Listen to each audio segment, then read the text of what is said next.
Are you ready to unlock your full potential and maximize your productivity? Look no further than Productivity Smarts, the ultimate audio podcast hosted by renowned productivity expert Gerald J. Leonard. In every episode, Gerald shares captivating stories, invaluable tips, and cutting-edge strategies that will transform the way you approach productivity. Whether you're looking to reduce stress, overcome overwhelm, or simply get more done in less time, Productivity Smarts has got you covered. But that's not all. You'll also gain inspiration from real-life success stories of individuals who have achieved greatness through productivity. Plus, you'll learn the latest tools, techniques, and habits that will help you achieve a new level of happiness and fulfillment in your personal and professional life.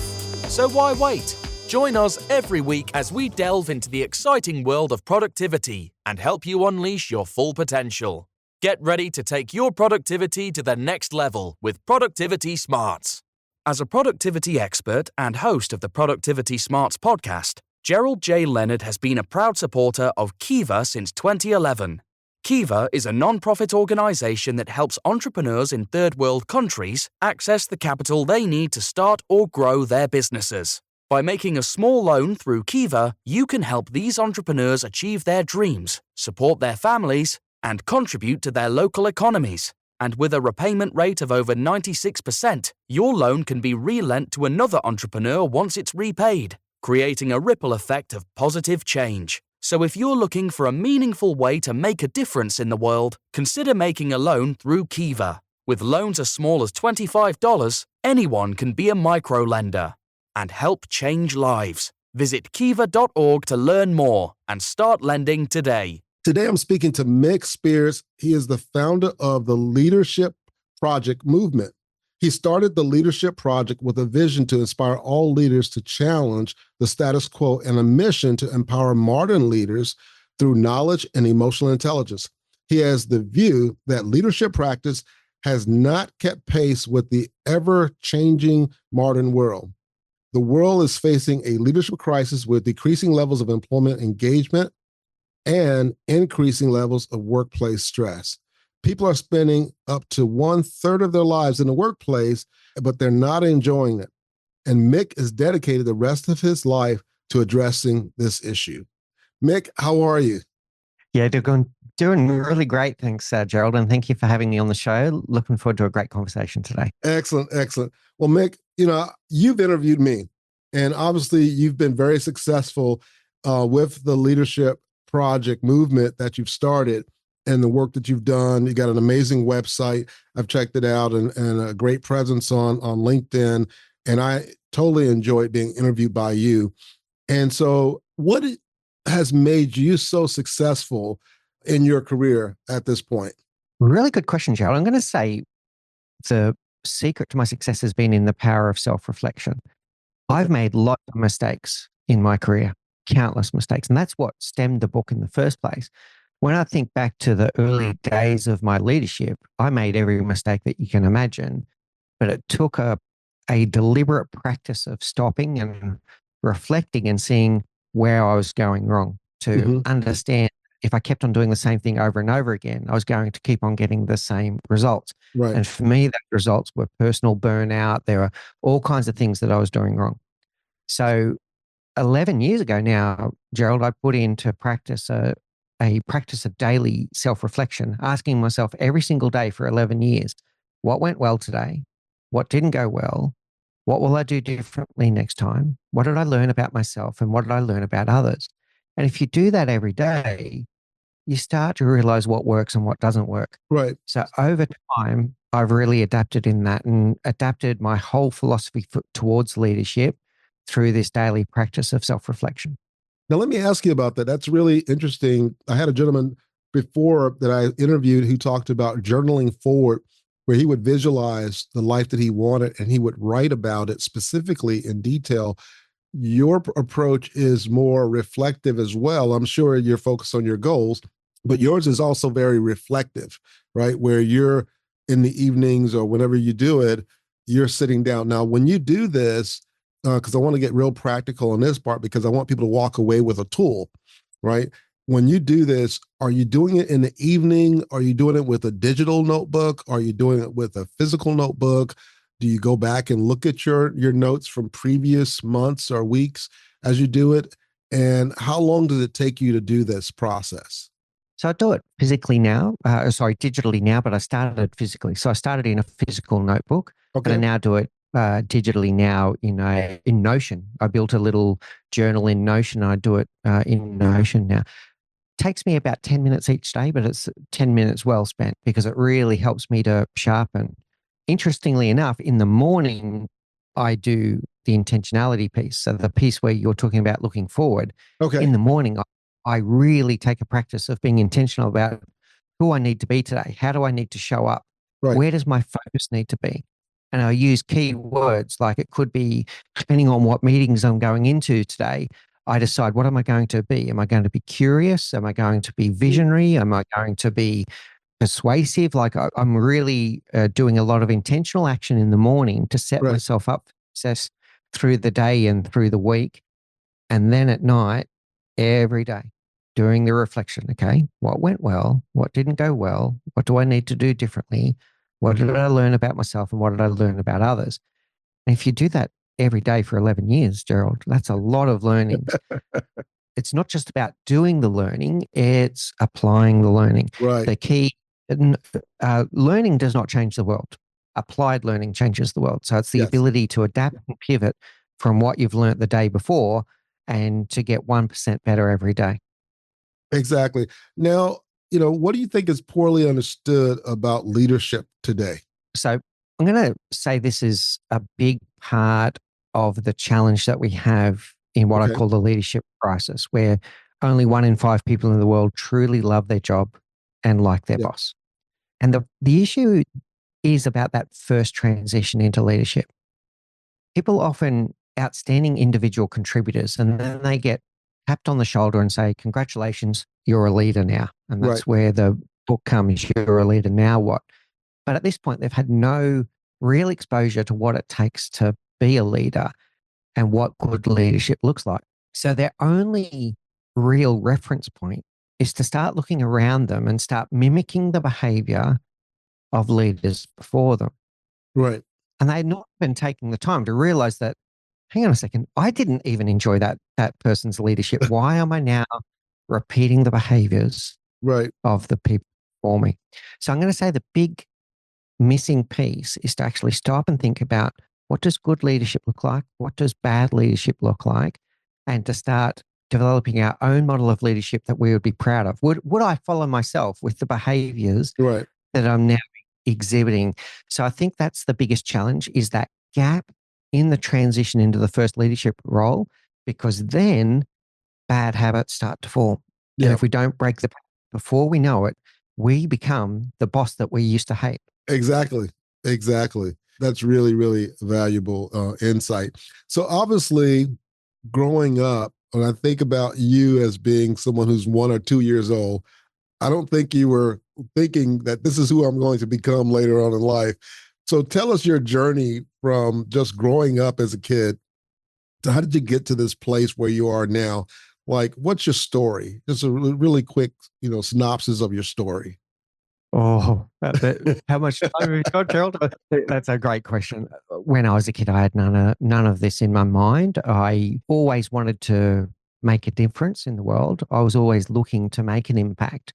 When I was very young, I joined the military. So I was in the army in uniform for 8 years, and then I was a public servant in defense for 5 years as well.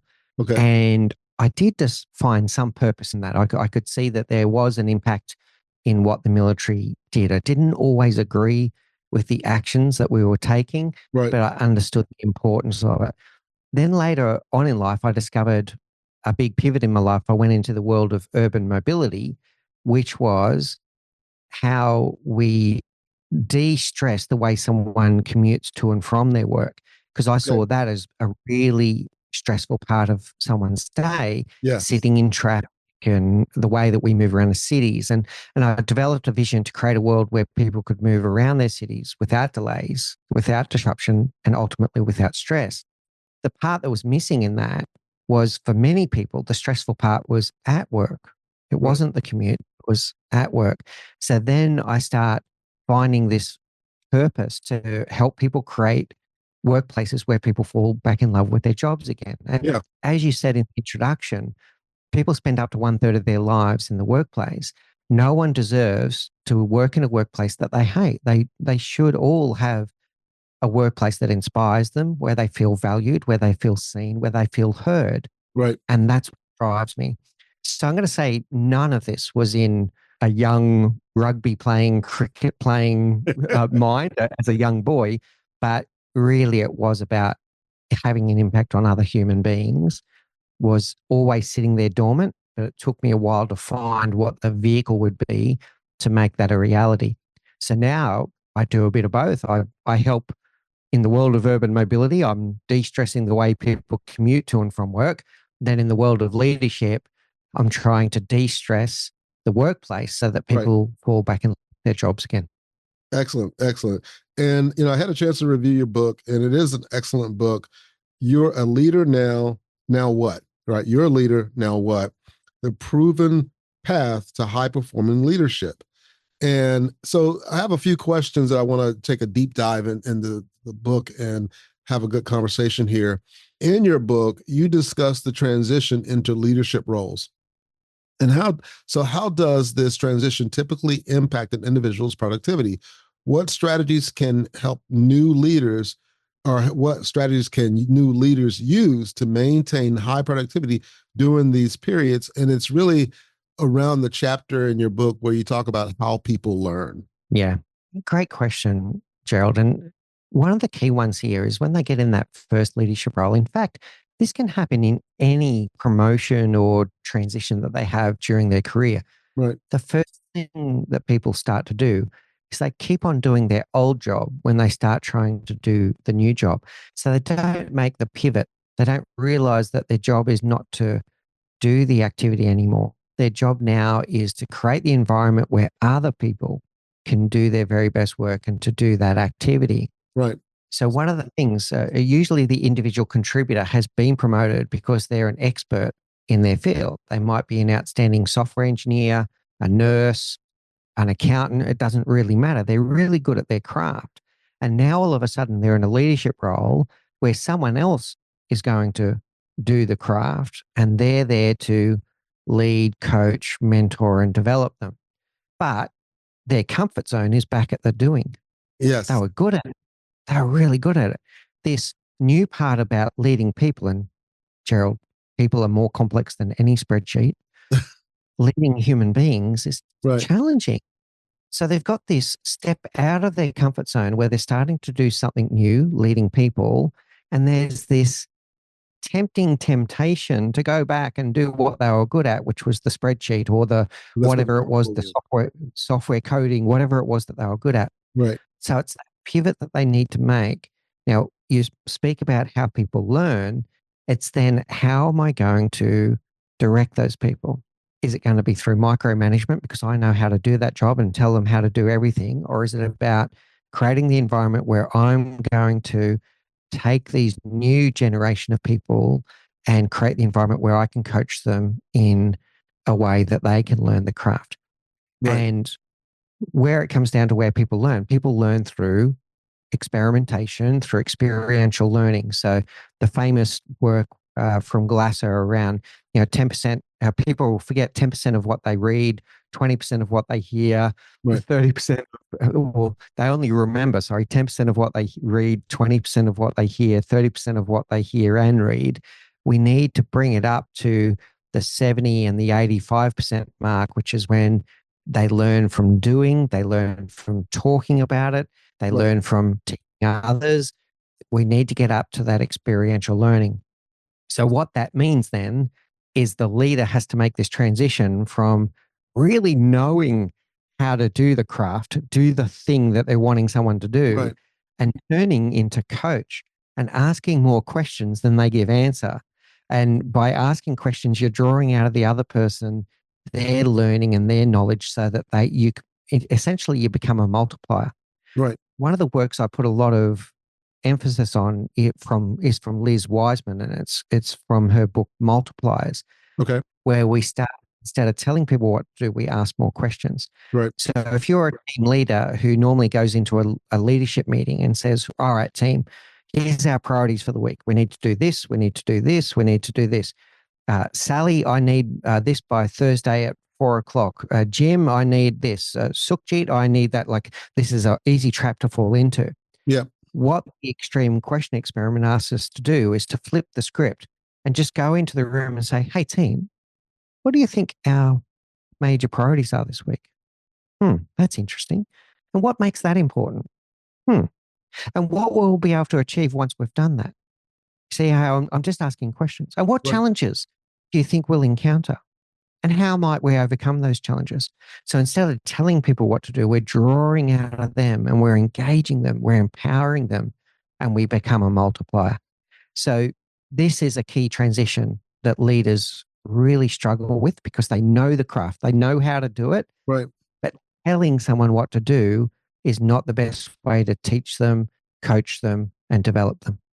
I think you're spot on, obviously, in this concepts, but I think too, as leaders, when we promote someone, many times we don't set them up for success, right? Because if we're promoting someone who's an expert, and here's the challenge of being an expert is that you forget what it's like to be a beginner. And I've experienced that, where, you're trying to talk to someone who's developing a training content for you, and you're rattling out what you do, and you just fly through the content of what you're doing, and they're going, wait. You've just left off like 10, 20, 30 steps, right? Because a beginner would go, well, you got to do 1, then you got to do 2, and then you got to do 3. An expert goes, and you get this result, right? And they just kind of like fluff over the 15 things that you had to do to get that result. So that's one challenge. And then the other challenge is what you just talked about, which is the coaching. How many leaders have been promoted and a part of their promotion is, hey, you got to go take this course on how to coach people. Very few. I don't really know many people who said, hey, I was promoted into leadership, and the first thing I did was my company sent me to, or I went and took a coaching training course. So now I understand how to be a better coach. So I think part of the problem that we're facing is, as companies, as individuals who are leading companies, we have to do a better job of, when we're promoting someone, making sure they have the requisite skills of how to lead, and then helping them understand that your job no longer is to be a doer, right? And that's a hard thing when somebody's been a doer and you're honoring them and promoting them for being such a great doer, and now you're telling them, we don't want you to be a doer anymore. We want you to teach other people how to do what you did. Now you got to go back and go deal with the first issue, which is, how did I do this? How did I get to where I'm at? And so it is a multifaceted issue, but I think you're spot on in the sense that it's hard for people who are experts, who become really good at something, to step back because their comfort zone is being really good at that thing. And the other person doesn't learn from that. If you do it for them, they'll never learn. And you're spot on. That leadership training that you speak of quite often comes 10 years later. The person's already been promoted a couple of times, but they've already formed bad habits. So we didn't set success, and all we've done is perpetuate some of those bad habits. Right. And you're right about expert to beginner. We've got to meet people where they're at. And when you've achieved a level of mastery of your craft, you've forgotten the basics because it's now second nature to you. And you might even get frustrated. What do you mean you don't know how to do this? This is the easiest thing in the world. And you're forgetting that you've been doing it for 15 years, buddy. And this person's been doing it for 15 minutes, right? Exactly. So let me ask you the second question. This is around the idea of learning from other leaders, because that's one of the things you talked about. What are the common productivity pitfalls that leaders face, and how can they navigate these challenges effectively? Yeah. All right. Really good. So this is where we need to take an intentional act, a very intentional act, to break the mold of what I said before. So remember I said before that when someone goes into that leadership role and no one has shown them what it means to be a leader, they Right. start to mimic the behavior of those before you, but they don't take the time to check in with what was good and what was bad. So I developed a concept, and it's in the book, Gerald, Okay. called the amalgam leader. And what I ask people to do is to really stop and think about all the leaders that they've had in their past, the Mm, good, the bad, and the ugly, and to classify all of the different behaviors that we saw. Now, right. this is not to become a replica of some other leader, because you need to be yourself. You need to Right. be your own authentic self. But it's about learning. It's about picking those leaders. So Yeah. picking a really great leader that you've had in the past and go, what was it? What was it about that person that inspired you, that motivated you, that drove you? Then on the bad side, when you've had a leader that's made you feel 2 inches tall one day, what was it? What was the behavior that they did that made you feel so diminished? Right. And it's about creating a contract with yourself, developing your own leadership credo of the type of leader that you would be proud to be and the type of leader that you would follow. So I'll give some examples from my own amalgam leader. Okay. I had one of my first CEOs was a guy called Chris Jenkins, and I called him the relatable one.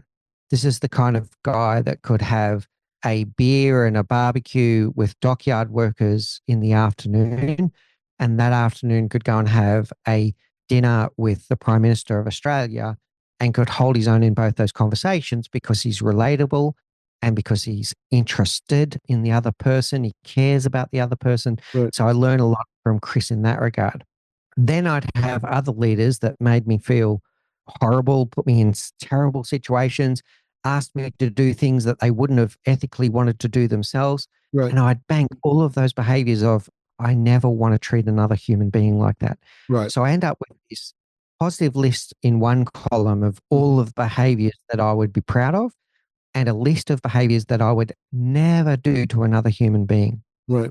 And then I create my credo. And the credo is, as a leader, I, and then you finish the sentence. So as a leader, I take the time to get to know my team.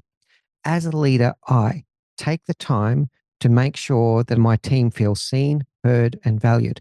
As a leader, I remain curious as long as possible. As a leader, I learn to be the last person to speak. So I'm really collecting the ideas in the room. So I'm creating a contract for myself about what it means to be a leader. So that's what I mean by learning from leaders around you. You're picking up the good and you're ditching the bad. Right. Right. So you're really doing a great self-analysis of all of the experiences that you've had from others who are in this leadership role and what you loved or like and what repulsed you or what you didn't like. Yeah. And then creating a statement around that so that you will have that as a guiding principle for yourself, because people remember how you make them feel, whether it's good or bad, right? If you make somebody feel great, they love you to death. But if you make them feel bad, even if you're the smartest guy in the world or smartest lady in the world, it's hurtful for the other person because they will remember the emotion, right? They will remember that emotion much more than they remember what you specifically said to them, which You I think nailed is it. Nailed it, is Gerald. really, really great. Now, this third question I have for you is interesting because out of all the authors I've talked to and books I've read, and I've read a lot of books and talked to a lot of authors, I would say probably very few or almost any have a chapter on conversational intelligence. And that's really near and dear to my heart because I got to know Judith Glaser, who wrote the book Conversational Intelligence, and spent a lot of time with her and her team at Creative We. Now, my question is, how does effective leadership contribute to the overall productivity of a team? And what key practices should leaders adopt to enhance team productivity with the under the umbrella of conversational intelligence? Yeah, I love this question, Gerald. And I'm glad that we've got kindred spirits here in terms of Yes. conversation. It's very deep craft, by the way, and you've studied it deeply. So anyone that wants to look into this world, go a bit deeper than what Gerald and I are about to talk about. But we'll start with some basics. The first one is the spectrum of moving from I to we. Yes. And this can be another trap that first-time leaders can go into, remembering that when they were an individual contributor, they were put on a pedestal and they were awarded and clapped and going, oh, you're amazing, you're amazing, you're amazing. And it became very easy at that point to be an I person. And there's nothing wrong with that initially. Okay. But one of my favorite sayings is, if you want to go fast, go alone. If you want to go far, go together. Right. Where the I versus we comes is that it's not about you anymore. When you become a leader, it's not about you anymore. It's about we. It's about the team. It's about creating an environment where people can do their very best work. It's about creating an environment of co-creation. And the co-creation is we language. So our language becomes really powerful at this point. Right. And it's about how we can collect all of those ideas together as a team and face the problem as a collection of our strengths, not a collection of our weaknesses. So the first shift is the I to we. The other tip I'm going to give is to be super careful with your language. And this is such an easy one to fall into the trap of, is you need to learn the phrases that are going to capture people's attention and inspire them, and ditch ones that might have unintentional consequences. I'm just going to use one of my favorite ones, Gerald, as an example, and then people can extrapolate from there. The word actually. The word actually gets really poorly used at times. Right. So someone in the team has come up with an amazing idea and you're blown away. It's like, oh, this is a really good idea. And you turn to them and say, actually, that's a really good idea. Now that sounds really innocent, but on the receiving end, how it can sound is, Gerald, that's a really good idea. I'm just really surprised it came from you. So we've got to be careful that our language is not accidentally diminishing. Yes, that is well said. And that is a great catch, because it's the way we phrase things.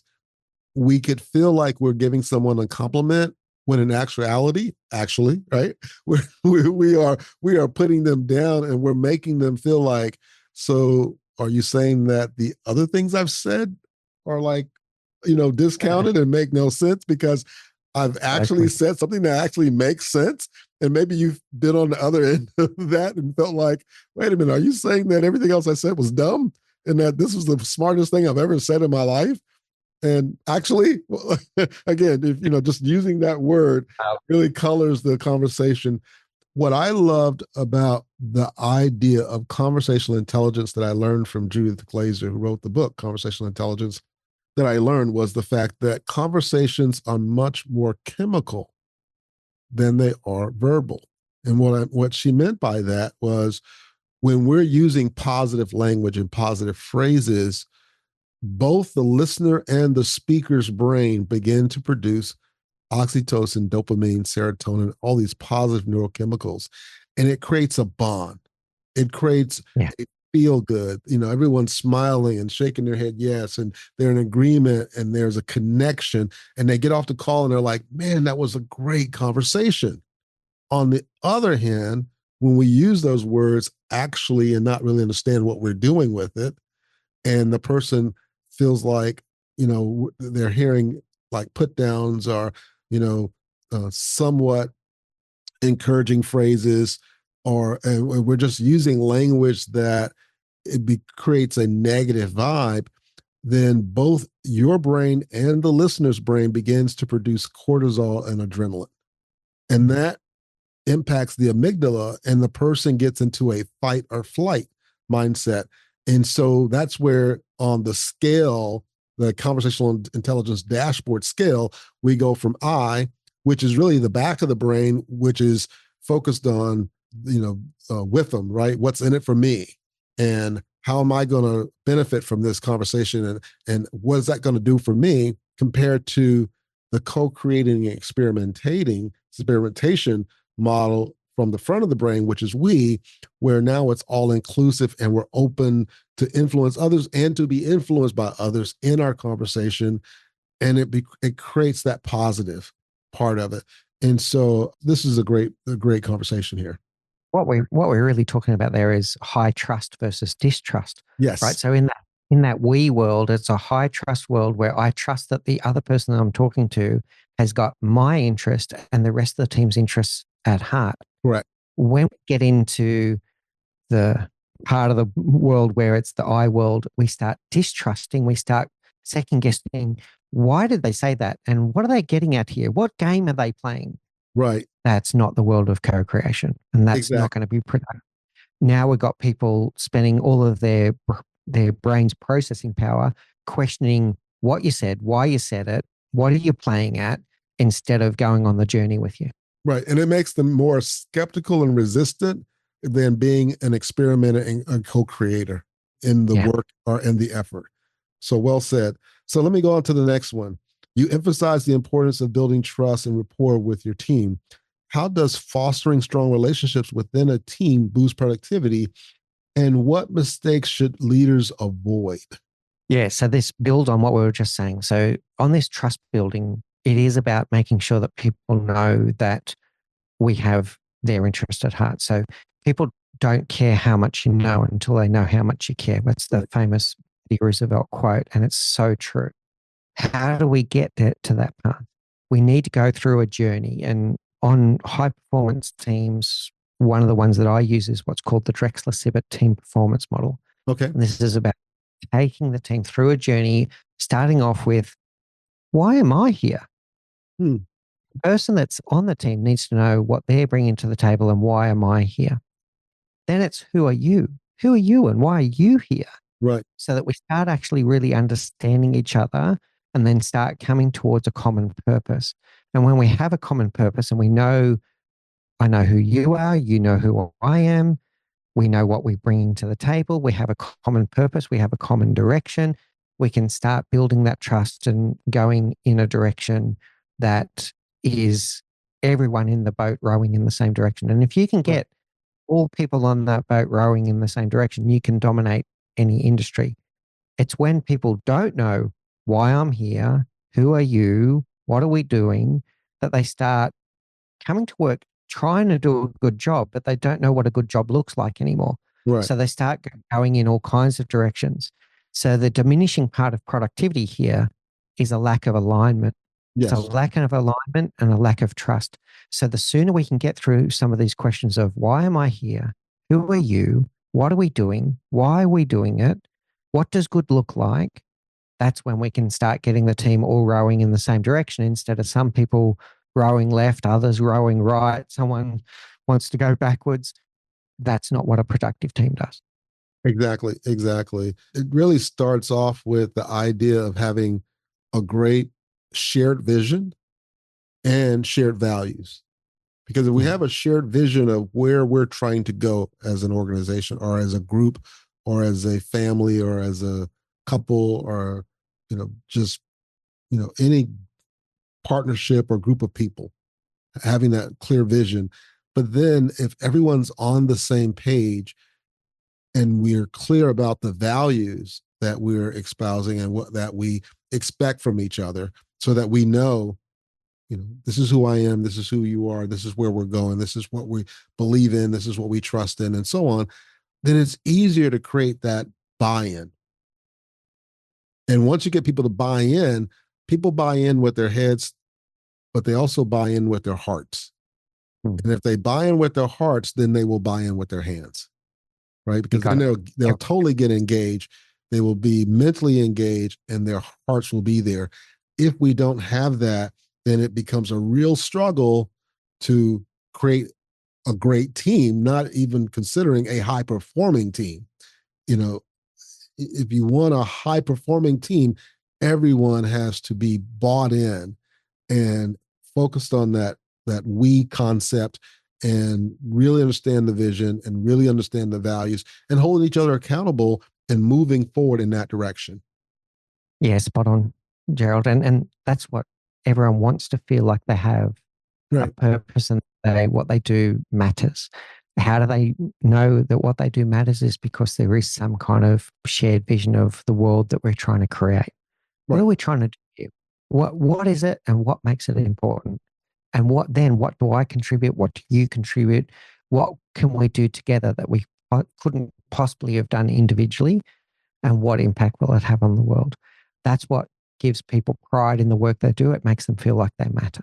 Exactly. And that 1/3 of the time that they would be spending at a workplace will be time that they will cherish and really be excited about being in that place, because they know that they are making a difference and contributing to something that is going to leave the world in a better place. So I have two more questions for you. In the context of remote work and hybrid work, which we all do now because of COVID and everything, and we've never gone back to full being in the office at any one time anymore, what unique productivity challenges do leaders face, and how can they overcome them? And I thought about your chapter on delivering presentations and speeches, because again, our worlds, with the mindset of conversational intelligence, our words create our worlds, right? And the words we use create the world that people live in as well. What are your thoughts? There's quite a bit to that, Gerald. So bear with me for a moment. Yep. So in the hybrid world, all of the things that we talk about in leadership and language become acutely more important. Right. Because there's going to be moments in time where people feel disconnected. They're working from home. They might be doing some deep productive work, but they might get disconnected from where the team is going. So all of the things that we talk about in delivering powerful presentations about being clear, having the clarity of the message, right, making sure that when we leaving that we have a common understanding of what we all just agreed. So when we're going in our separate ways, we need those common threads that pull us together. So some of the things that are in the book about avoiding diluting our message with telling people 16 things. 16 things. People can't remember 16 things, right. Gerald. Get down to the three. What are the three most important things that need to be done this week? The other 13, put them in a parking lot. We'll deal with those later. Right. So we need that ability to have the clarity and the focus to be able to have time where we think, time where we plan, and time where we do, but doing it in a way where we're focused on no more than about three things at a time. Because multitasking doesn't work. All it does is confuse people in different directions. Right. We then get into this world of sometimes we'll have synchronous communications, other times it's going to be asynchronous communication. Yep. So we need to be able to channel those same things now in a hybrid world. The key tip I'm going to leave with people on this one is the word intentionality again. Yeah. Now, this is a trap that I see people falling into a lot, Gerald. So they're having these hybrid existences. Let's just say that they're working from home 2 days a week and in the office 3 days a week, just as an example. What I'm seeing is a lot of people aren't doing that with intentionality about what they're going to do and how they're going to focus their efforts on different days. So their work from home day becomes, that's just a different location. I'm either in the office or I'm at home. Whereas what I'm encouraging people to do is to sit down at the start of the week or even at the end of the week before and architect your week around what is going to be most impactful. Yes. So if I'm working at home 2 days a week, those 2 days should be the days where I'm doing my deep concentration work. It might be producing prolific output. And the 3 days that I'm in the office should be around a whiteboard, my collaboration with other human beings. Right. And I don't think people do that. I think people just go, oh, Tuesday, I work from home today. And then they just go about what they might have done regardless of location. So build a bit of intentionality, build a lot of focus, and make sure that we're really sharp in the clarity of our messages for our team. Right. I like the idea of looking at your week and determining, okay, if I'm working from home for these 2 days, let's say Tuesday and Thursday or Wednesday and Friday, right? Then those are days that I can do deep work where I can focus, right? I can, and again, I teach productivity. So I talk about the Pomodoro technique and, taking breaks throughout the day so that you're energizing your body and you're energizing your energy and making the most of your focused time. But you go in deep. But then when you're in the office and you're around people, that is the best time to do work projects, not just have meetings. Having a meeting is just kind of getting together and talking about stuff, right? But nothing really gets done. But if you have a work session In project management, we call it a WBS, a work breakdown structure session, where we get on the whiteboard and we talk about all the things that we're going to do, but we hear from different people and they're putting up sticky notes and we're collaborating and we're bouncing ideas. That's positive work, right? That's not just being in a meeting saying we're going through this checklist. We're actually creating a way of doing something. So find activities. I love that. Find activities where you can collaborate meaningfully when you're in the office, so that when you're at home and working from home, and you're by yourself, then you can go deep into working on that report or that paper or that presentation or that book or whatever that you're working on that just needs your individual attention. But being in the office really leverage the people. I think that's a really, really smart way of working. Last question I have for you, and this kind of falls around the area of diversity, because you talk a lot about diversity, inclusion, and equity in your book. And you highlight the significance of leaders needing to continuously learn.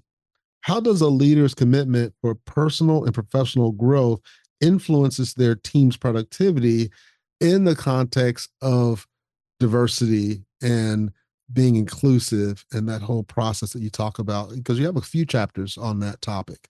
I do. It's a deep topic, Gerald, and one that I'm very passionate about. So let's start with a few key ones. I'll start with diversity and inclusion. Equity is a deep topic on its own. We could maybe discuss that another time. So diversity is all about diversity of thought. Yep. First thing you need to discover as a leader, and it can be hard, particularly if you've been very successful at your craft, you don't have all the answers.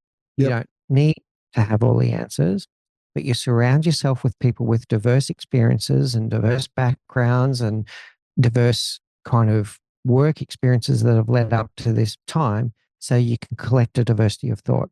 And this is what is going to enrich our decision making. Yes. As a leader, we often feel like, particularly early days, we feel like, oh, I'm the leader. Everyone's looking for me.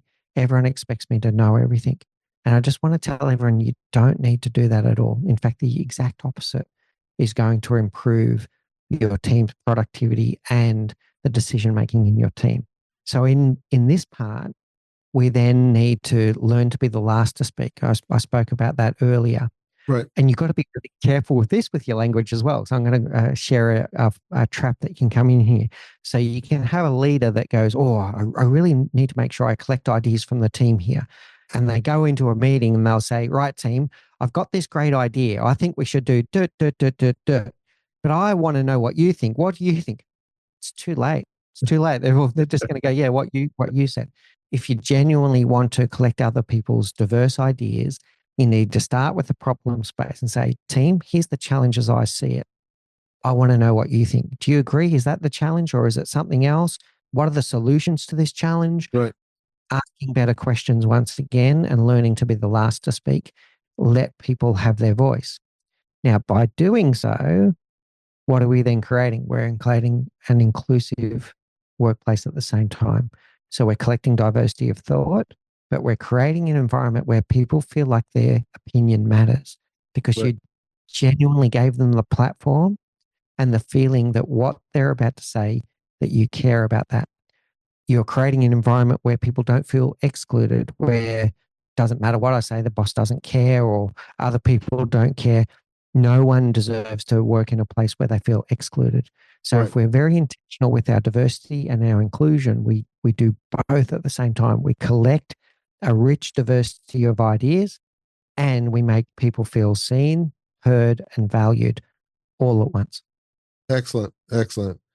Well, Mick, this has been an amazing conversation and really thought-provoking. I think we've only scratched the surface of the information that you have in the book. And, I definitely want to go back to it and look at some of the chapters that we didn't discuss that you have that are really, really just profound, right? You talk about culture, you talk about leadership attributes, you talk about empathy and leadership, emotional intelligence, communication skills. I mean, there's a unbiased, unconscious bias and priority management. And there's so much that you talk about that we didn't get a chance to look at. We just looked at 7 different areas of the book, but again, there's so much there. And again, it will be a book I spend some more time with. If people want to get the book and learn more about you, where can they go to learn more about you? So I'll give a few things here, Gerald. First of all, for the book, you can get it on Amazon or at Barnes & Noble would be the two key sources that you can get there. So You're a Leader, Now What? If you go to my website, which is mickspiers.com, www.mickspiers.com, and I hope you put the link in the show notes or something like that, we'll Gerald. take care of that. Yeah, mickspiers.com is the best way to find all of the resources. The other thing is I love a good conversation, so reach out to me on LinkedIn. Always happy to talk leadership with anyone because this is my passion. Mick, thank you so much for being a part of the Productivity Smarts family and adding your voice to a crowded space, but that is needed to be heard. And the things that you are sharing and talking about are things that are very timely and are, a vacuum of leadership in some ways in the world, but also in a place where especially young leaders are looking for resources to help grow themselves. And I think this book, You're a Leader, Now What? The Proven Path to High-Performing Leadership is a critical resource that people need to get their hands on. So thank you so much. Thank you so much as well, Gerald, for all that you do and for the platform that you create for these conversations that we must have. Thank you so much. If you're enjoying the content and finding it valuable, we would appreciate it if you could take a moment and leave us a review. Your feedback is important to us and helps us reach a wider audience. If you leave us a 5-star review, it would mean the world to us. Not only does it help us improve the podcast, but it also helps us attract more sponsors and grow our community. Thank you again for your support and for listening to the Productivity Smarts podcast. Thank you for tuning in to Productivity Smarts, where we help you achieve your goals and live your best life. We hope you've gained valuable insights and actionable strategies to boost your productivity and increase your happiness and fulfillment. Remember to apply what you've learned and keep striving towards your goals. And if you haven't already, be sure to subscribe to our podcast for more inspiring episodes and expert advice from our host, Gerald J. Leonard. Until next time, keep pushing forward and unleashing your productivity smarts.